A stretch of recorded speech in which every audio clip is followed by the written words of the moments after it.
have one trick hold in here. I don't know why I still show it. I've probably shown it for 10 years, and I've seen maybe 1 or 2 kids do it. But everyone has their trick hold.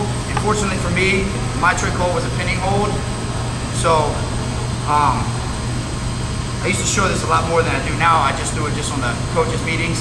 But if you have a kid that's pretty strong or has a good feel with the over-under or has good hips, you know, maybe show him. Maybe he can figure this out. But it worked for me a lot.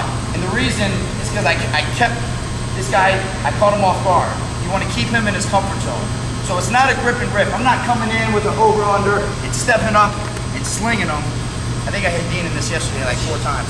But I'm going to transition from his chin to a wrist deep underhook. Again, if I go too deep, he's going to clam down and I'm stuck. So wrist deep only. Left hand is the key. I'm going to dig it in right here as deep as possible. And I'm going to use my chest to sit on my hand.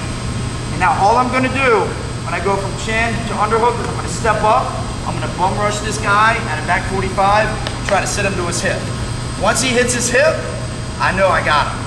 So I go wrist deep underhook, I step up, I kind of bum rush freeze. Now spin around, spin around, spin around. Right here, he still feels comfortable. I mean, he feels like he's almost in a firing cherry or a high crotch. You feel pretty good, right? Yeah. Hopefully, I always see on my knee. Hopefully he grabs my leg. Once he grabs it, then I throw my haymaker here.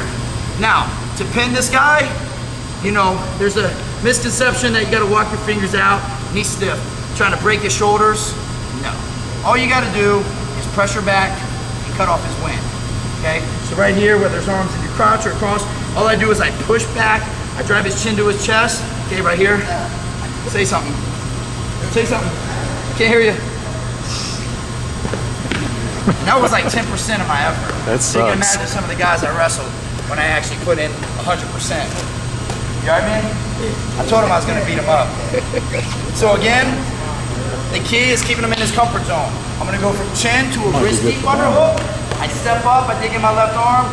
It's a quick, choppy little bum rush. Just get him to his hip here, boom, and then I crowd. Hoping he'll grab my leg. Now if he does not grab the leg, say I already hit this on him in the first period. He knows better, he's gonna try to kazoni through, right?